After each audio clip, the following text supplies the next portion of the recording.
Good afternoon and welcome back to My Harlem Portraits, the show that aims to shed a light on the fundamental contributions of African Americans to the building of this country. This is our first edition of the fall, and in this edition we want to talk about the returning to live programming of a legendary Uptown Arts Venue for its 2021 fall season. And this is happening at its landmark location, the Harlem Stage Gatehouse in the Village of Harlem. The programming reflects the original mission of this unique, beautiful space, which is that of featuring visionary artists of color and support the excellence of expressions of young generations of artists by commissioning new dance and jazz work. And this is an amazing mission they have. And we will also see the return of the Uptown Nights musical performance series. So to talk about all this and more, we are very pleased to welcome the remarkable woman who leads Harlem Stage, Patricia CRUZ, who began her term as executive director of Harlem Stage in 1998 and is now the artistic director and the CEO. Welcome to My Harlem Portrait, Patrick. Thank you so much. I am honored to be here, Maria. It is a joy to hear you describe both what you're doing and what we're doing and how related those things are. Because as the Honorable David Dinkins used to say, it takes a village. And that is who we are, supporting one another, especially in precarious times like this. So it's a joy to be here and share what we're doing with your viewers. Thank you so much for being here. And before going to the programming, which is amazing, I would like to ask you to introduce yourself to our viewers, to tell us a little bit of how you became the CEO of Harlem Stage, because you have been a member of Harlem Stage Board of Directors for a long time. I have. And you know, what's wonderful is it's been a great and very blessed journey that I've been on. I was previously an actress and worked with my husband, the late artist Emilio Cruz, in the development of really performance art. We performed both here in the States and in Europe. We were fortunate enough to be in your home country, in Italy, back in 1982, actually. Do you remember where you were? Yes, we performed and at the Festival Mondial du Théâtre, which was in Nancy, France, and then went to Italy in several cities in Italy at that time, doing essentially experimental theater. So I left after doing that work and being in Chicago and working with Emilio while he was an artist in residence at the Art Institute of Chicago. He wrote and made works, and we decided that we wanted to come back to New York because that's where we first met. And my first work back in New York was at the Studio Museum in Harlem. Oh, yes. Where I worked as the development director first and then the deputy director there, and enjoyed wonderful relationships with artists that I've continued, and to been able to bring those relationships and those artists to what was then Aaron Davis Hall. And in 2006, when we completed the Harlem Stage Gatehouse, which you've referred to as a treasure, and it is that for us, we moved over to what became the Harlem Stage Gatehouse to continue that programming with works like the Waterworks program that we inaugurated at that time. And that, I think, is probably one of our most critical programs, because as you know, our mission is to support the work of artists of color, visionary artists who have a lot to say about who we are as a society and what our roles in it are. And I think a lot of it probably links back, Maria, to the Harlem Renaissance, looking not so much to replicate that, but to take that spirit, which was so phenomenally important, which went around the globe, really, to influence. And that's why Harlem is one of the best known names of a community in the country. So we have continued that work since we started it, that particular series of work since 2006, which we've continued to do till the present moment. And we're doing, as you know, one of the things that's happening also for us is we've just opened back to the public. And that is, yeah, that's been monumental. So we're really excited. And I have good news, breaking news, as they say in the media. Good. Not the breaking news. all of our programs have sold out from almost every one. Now, I think we may have a seat or two left, but certainly from the August outdoors opening that we did with Craig Harris and his Nubian Ball, many of these programs were programs that had been scheduled prior to COVID closing everything down. So we opened back up with Craig Harris's tribute to Sunra. And it was a remarkable thing in 3 venues.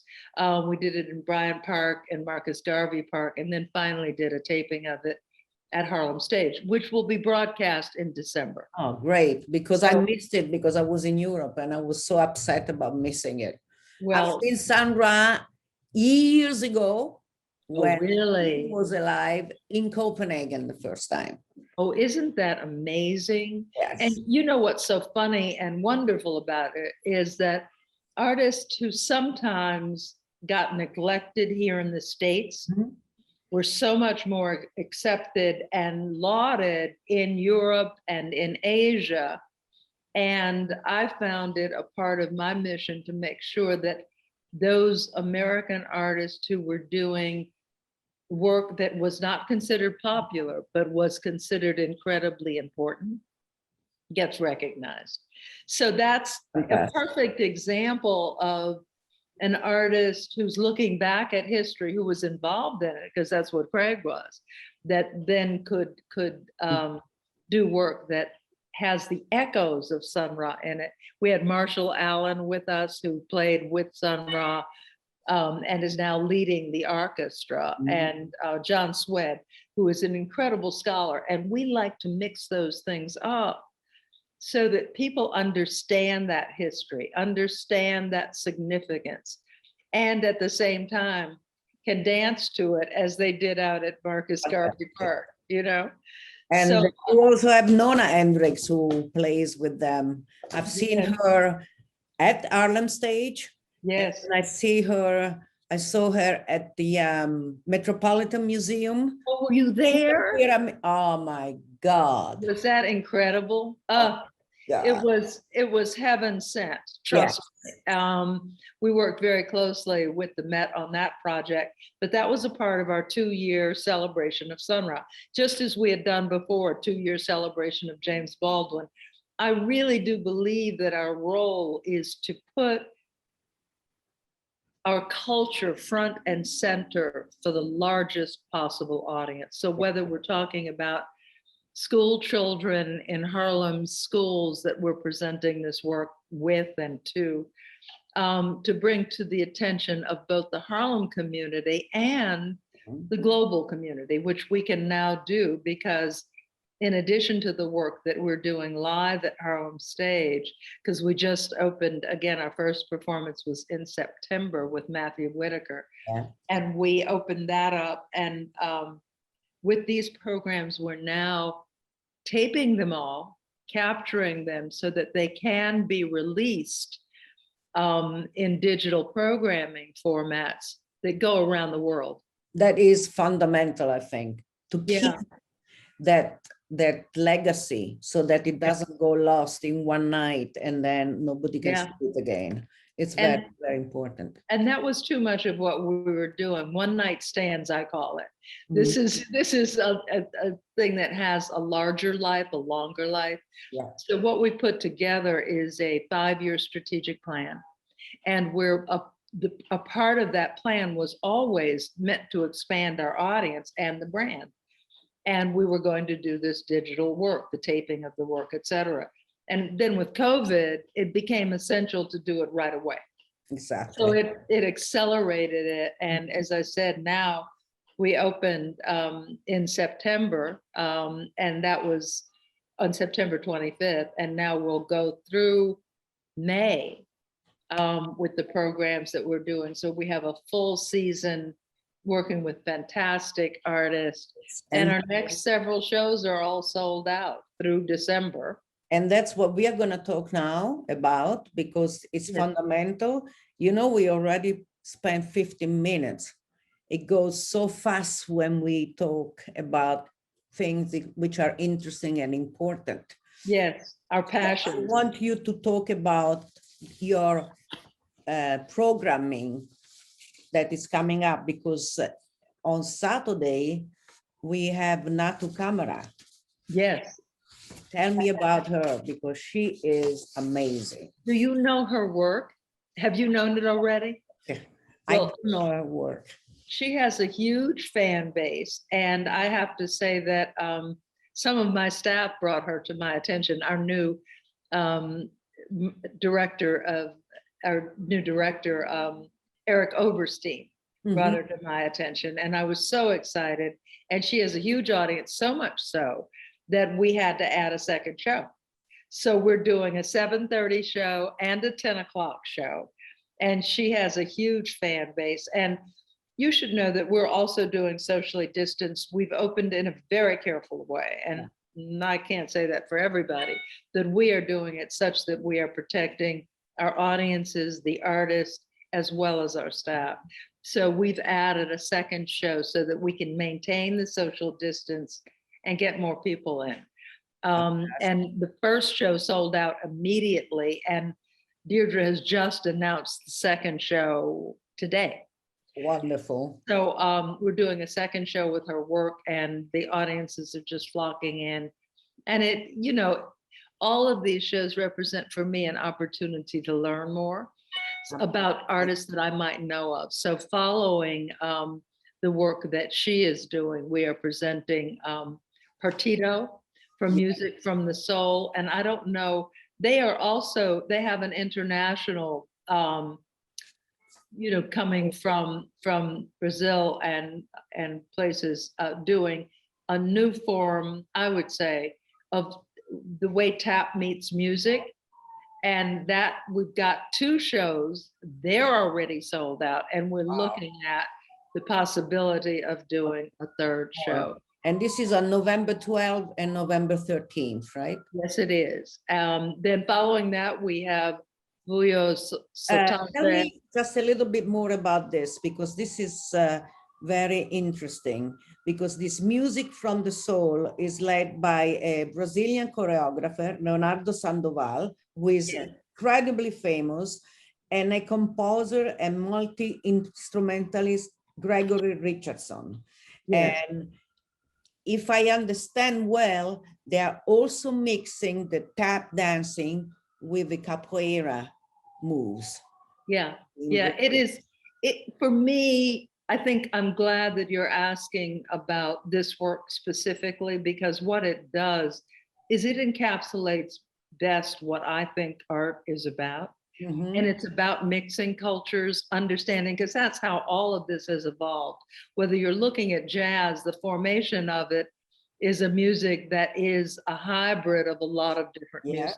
So you're right, for tap to meet capoeira is amazing, and bringing in artists that, you know, for us, Harlem is the center from which everything, the people can come, artists of color, we can celebrate them and learn about both how influences join together to make a new form. Exactly. And that for me, this is a part of I love it because I'm a fan of it. I'm also, directing an institution, but I learn as much from these artists and our staff as I do any book, because I can learn about cultures and how they mix. And I think we, in doing this, can address the issues that are so important to this time. When one looks at racial justice, when one looks at social and economic justice, with people who are being placed more, displaced, becoming homeless, the fact that we can look to art and artists in such a way that they can help to lift our spirits, but also to challenge us to look at what we can do and the impact we can have in this world. And I think art is transformative. We've talked about that from the beginning. And I'm so looking forward. I've seen some tapes on their prior work, and I think it's going to be exciting. It's a group that is multiracial. They're all percussionists. So it's percussion meets music meets tap, and it's going to be exciting. And they're even talking about trying to see if we can get in a third show. So we've got 2 already. They're sold out, but your viewers can check out our website always, www.harlemstage.org, and find out more and of what every program is and what we will be bringing to folks. Perfect. And then after that, you have the Uptown Night Series #3 on November 20. Yes. All the way from South Africa, you have the vocalist Julios September and the Grammy-nominated pianist Cruzs. Yes. Tell me a little bit about that's going to be very exciting as well. And, as with many of these artists, some of them are new to me as well. So what's happening is, and again, it speaks to this idea of the international. Absolutely. And how Harlem is a place that has always had an international impact as well as influences coming into it. And that's what makes it such a rich community, artistically rich, and one that really looks at how these influences move back and back and across the Atlantic, as well as the Caribbean. And we know with Asia as well. So we're right. I feel like we're in the center of everything, of creativity, but also where creativity meets social justice. And that's important for all of your artists, because Natu Camera also is very engaged from that point of view. And also with the last event, the one in December 11 with Lakeisha Benjamin, who is an alto saxophonist, and she's also amazing. That is another event that is going to be wonderful. Yeah, and her work as well, right? Yes, I've not as good as Natu, but I've seen some of her performance, and but not live. I want to see her live. She's hot, and is also someone who is referenced and shows respect for the musicians from the past. So she has been, I've seen her with some of the Sunra folks playing. And in this event, she's going to be paying homage to Alice Coltrane. So there is such history that embraces across gender, across race, so that we can see what the possibilities are for unity in the world. Because if we keep up with this divisive, the circumstance that we're currently in and have been in for the last 4 years, we're going to be in deep trouble. And I think that there's nothing more important than bringing together cultures, understanding how we're all a part of the same world, and how we can support. Because for me, what the other important thing is that we're supporting both artists and the audiences, because they give to one another. I think that especially if you're in the performing arts, you don't do that in a closet. You're not doing it in a studio all by yourself. You're doing it with people. And the audience is as much an important ingredient in the success of an event and the making of art as the artists are. So it's an exchange, you know. So we're really just thrilled. Wonderful. And I will invite you again later on this year so that you can tell us about your spring program, because that I know is going to be really also very, very interesting. Yes. One last note about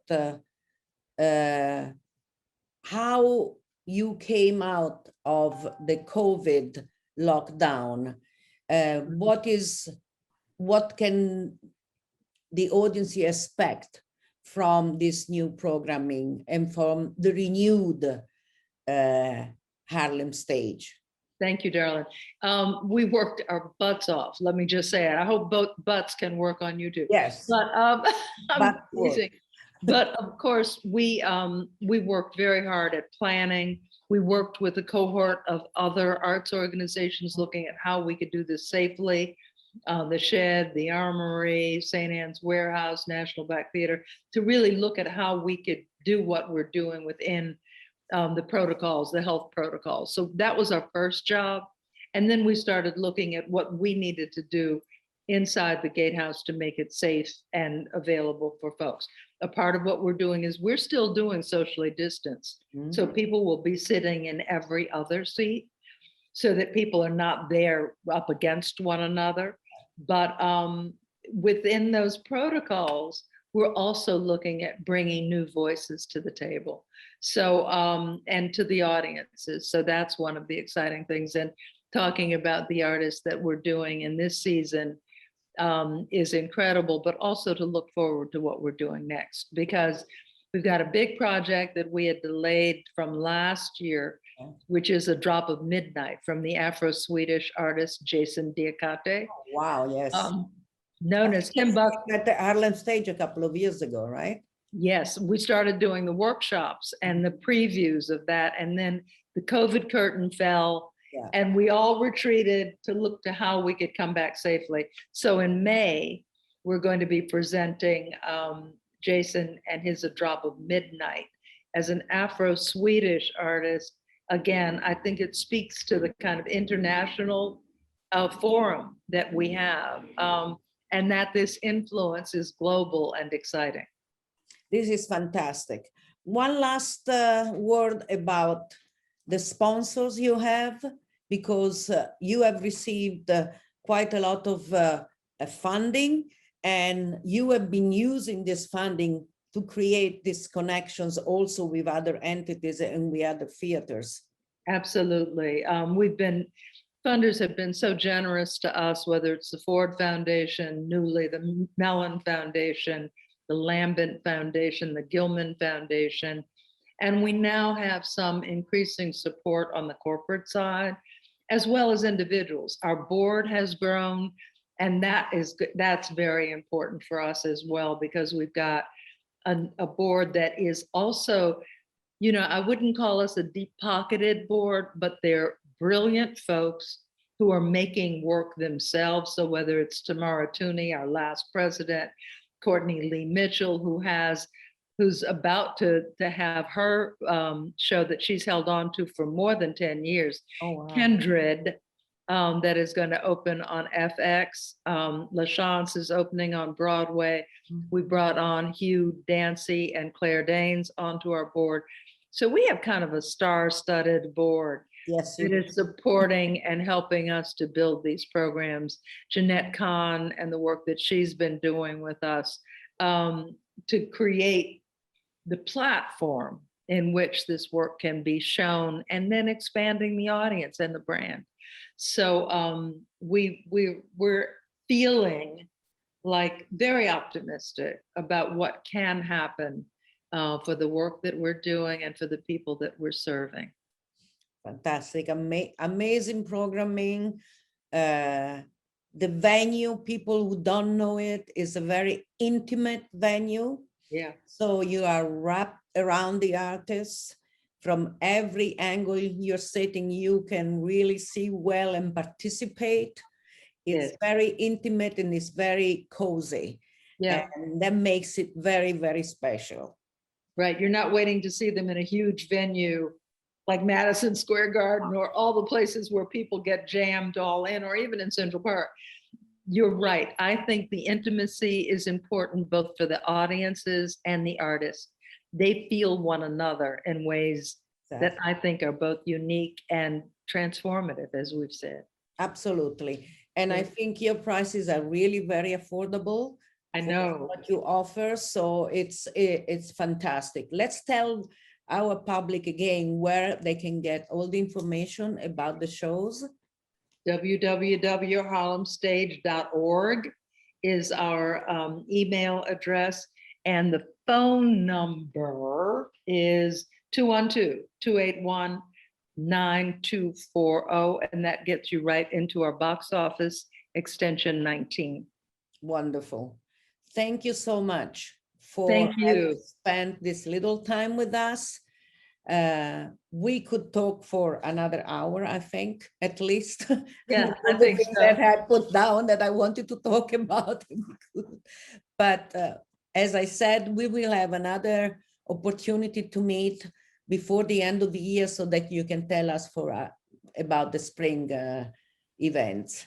Perfect. And what else is coming up? We've got some things that are yet to be talked about. So we'll have an opportunity to do that.